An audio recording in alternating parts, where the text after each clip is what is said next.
मैं नहीं जाऊंगा।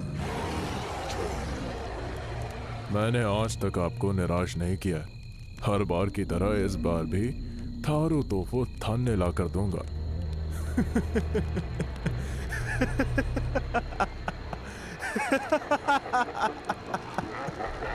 हवन कुंड में आहुति देने के साथ ही समीर ने काली शक्तियों से हर बार की तरह इस बार भी उनका काम करने का वादा कर दिया। लेकिन इस बार वो खुद आने वाले तूफान से अनजान था। तभी दो सर वाली एक काली बिल्ली समीर के पास आकर बैठ गई। समीर ने उसे देखा और फिर मुस्कुराते हुए हवन कुंड की आग से मांस के 2 टुकड़े निकालकर उसको दे दिए। राजू की रहस्यमयी और दर्दनाक मौत ने पूरे इलाके में अफरा तफरी मचा दी थी। हर कोई मासूम के कैफे में हुई इस हत्या की खबर से सन्न था। मासूम, जो कि थोड़ी देर पहले चक्कर खाकर बेहोश हो गई थी, कैफे के वेटर्स के बार बार पानी छिड़कने के बाद अब जाकर होश में आई थी। मासूम ने जैसे ही आंखें खोली तो देखा कि कैफे के अंदर और बाहर इलाके के लोगों की भीड़ के साथ साथ पुलिस भी आ चुकी है। पुलिस ने राजू की बॉडी को पोस्टमार्टम के लिए भेज दिया और अब कैफे में मौजूद लोगों से एक एक करके पूछताछ की जा रही थी। मासूम की धड़कनें अभी भी तेज थी। पिछले कुछ घंटों में उसके साथ हुई अजीब घटनाओं और फिर राजू की इस दर्दनाक हत्या ने मासूम को अंदर से हिलाकर रख दिया था। उसे समझ नहीं आ रहा था कि उसके साथ ये सब क्यों हो रहा है। मन में तरह तरह के सवाल लिए मासूम अपने कैफे में चारों तरफ देख रही थी। तभी उसकी नजर भीड़ में से उसे घूरती 2 आंखों पर गई।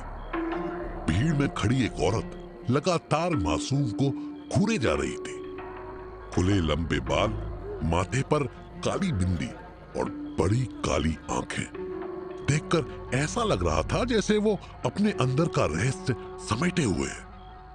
मासूम उस औरत को एकटक देखे जा रही थी। उसे ऐसा लग रहा था कि शायद वो उस औरत को जानती है और पहले कहीं मिल चुकी है। इससे पहले कि मासूम कुछ समझ पाती, वो औरत चलते हुए सीधे उसके पास आई। मैं कौन हूं, क्या हूं और यहां क्यों आई हूं, ये सब सोचने में अपना टाइम और एनर्जी मत वेस्ट करो। क्या मैं आपको जानती हूँ?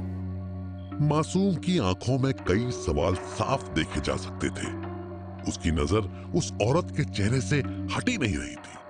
मासूम के सवाल पर वो औरत मुस्कुराने लगी। माया, तुम मुझे माया कहकर बुला सकती हो।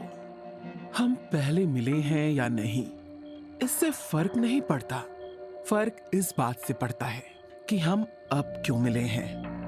मैं कुछ समझी नहीं। ऐसा समझ लो कि तुम्हारी लाइफ ने यू टर्न लिया है और तुम वहीं जा रही हो जहां से ये सब शुरू हुआ था। क्या शुरू हुआ था? आप क्या कह रही हो? मुझे कुछ समझ नहीं आ रहा। तुम बस इतना समझ लो मासूम, कुछ बुरी शक्तियां तुम्हारे पीछे हैं और मैं महसूस कर सकती हूँ कि अब वो तुम्हारी लाइफ में एंटर कर चुकी हैं।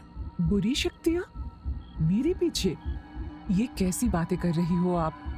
धीरे धीरे तुम सब समझ जाओगी। फिलहाल के लिए ये मेरा कार्ड रखो। तुम्हें मेरी मदद की जरूरत पड़ेगी, मुझे इस नंबर पर कांटेक्ट करना। मासूम के सवालों का जवाब दिए बिना माया ने उसे अपना विजिटिंग कार्ड दे दिया। मासूम को माया की कोई भी बात समझ नहीं आ रही थी, लेकिन उसे माया पर एक अजीब सा विश्वास महसूस हो रहा था। मासूम ने माया का कार्ड ले लिया। इससे पहले कि वो माया से आगे कुछ कहती, तभी एक पुलिस कांस्टेबल दूसरी तरफ से आया। मैडम साहब आपको बुला रहे हैं, आपसे कुछ पूछताछ करनी है उनको। जी, मैं अभी आई। कांस्टेबल को जवाब देकर जैसे ही मासूम वापस मुड़ी तो उसने देखा माया वहां नहीं थी। मासूम को मन ही मन अजीब सी बेचैनी हो रही थी। माया की कही बातें उसके दिमाग में लगातार घूमने लगी। मासूम के हाथ में अभी भी माया का विजिटिंग कार्ड था। उसने कार्ड को अपने पर्स में रखने के लिए जैसे ही अपना पर्स खोला, उसकी आंखें फटी रह गई।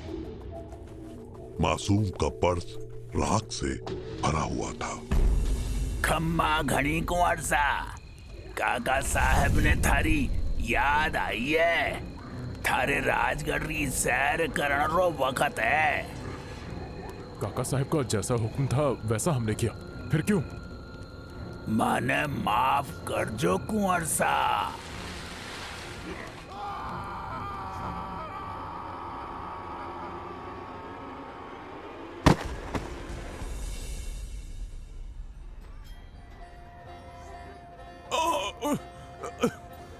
समीर का शरीर दर्द से टूट रहा था।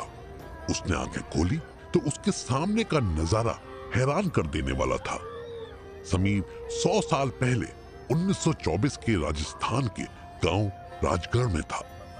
उसने चारों तरफ नजर घुमाई तो वो एक मेले के बीचों बीच खड़ा था और उसने राजस्थानी शाही पोशाक पहन रखी थी। समीर के पास से गुजर रहा हर शख्स सर झुकाकर उसका अभिनंदन कर रहा था। खम्मागड़ी कुंवर साहब, खम्मागड़ी कुंवर साहब। लेकिन समीर के चेहरे पर किसी भी तरह का कोई डर या हैरानी नहीं थी। उसे देखकर ऐसा लग रहा था जैसे वो इस तरह से कई बार यहां आ चुका हो। समीर धीरे धीरे आगे बढ़ने लगा। तभी अचानक आसमान में काले बादल छा गए और तेज बिजली चमकी। समीर के आसपास का पूरा मंजर जैसे वहीं के वहीं जम गया। जो जहां था वहीं रुक गया। ये क्या हो रहा है? हेलो, क्या हुआ आप लोगों को? समीर उसके चारों तरफ पुतले बने खड़े लोगों से पूछने लगा। तभी आसमान से एक आकाशवाणी हुई। काई हाल है कुंवर सा? नारिकाल काका। काका साहब। हाँ काका साहब, आपका हुक्म मैंने हमेशा माना है, फिर मुझे काल चक्र में बार बार घुमाकर यहाँ क्यों ले आते हैं आप? ताकि तुम्हें याद रहे कुंवर, इस सब का आरंभ भी और तुम्हारा वचन भी। मुझे अपना वचन याद है काका साहब। 100वां साल आ चुका है। आपके कहे अनुसार इन 100 सालों की आखिरी और सबसे बड़ी बलि आपको चढ़ाने के लिए मैंने अपना काम शुरू कर दिया है। ध्यान रहे कुंवर, कोई भूल ना हो, नहीं तो थारो परिवार अपने मोक्ष का एकमात्र अवसर खो देगा। कोई भी भूल ना होगी काका साहब।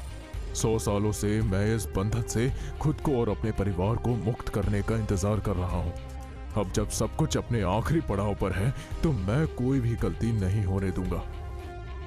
ये छोरी बाकियों जैसी ना है कुंवर, ये खास है। खास? मैं कुछ समझा नहीं। कुछ समझने की जरूरत ना है कुंवर, बस थाने दियो गयो काम पूरा करो। जैसा आपका हुक्म काका साहब। मैं बस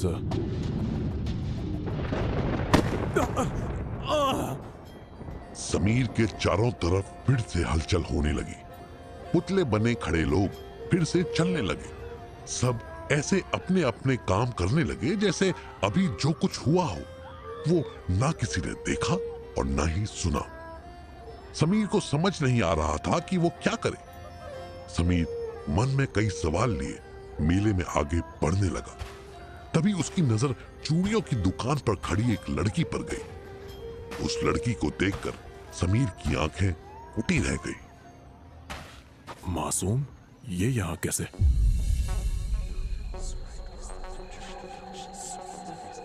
कौन है?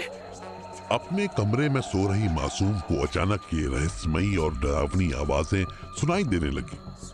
मासूम की दिल की धड़कन एक बार फिर तेज हो गई और उसके माथे से पसीना बहने लगा। तभी बाहर के कमरे से उसे कुछ आवाज सुनाई देने लगी। उठ जा रही छोरी, उठा बारो वक्त आ गयो। कौन है वहाँ?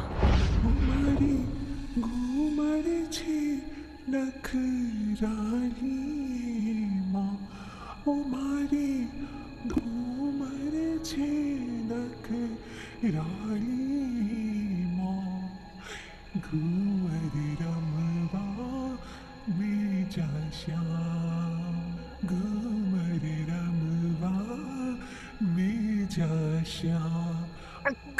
कौन हो तुम? यहाँ यहाँ क्यों आए हो? सैर करन रो बखत है छोरी, बोल चलेगी मारे साथ? मासूम का शरीर डर से कांप रहा था। उसका दिल मानो सीना चीर के बाहर आने को था और उसके पैर जैसे जमीन में धंसे जा रहे हो। बाहर कमरे से आती इन आवाजों को सुनकर मासूम की रूह कांप उठी थी। वो हिम्मत करके धीरे धीरे बाहर के कमरे की तरफ बढ़ने लगे। बाहर कमरे में पहुंचकर मासूम ने जो देखा, उसे देखकर वो सन्न रह गई, मानो उसके पैरों तले जमीन खिसक गई हो। मासूम के ठीक सामने सोफे पर राजस्थानी पोशाक में वो खुद बैठी थी।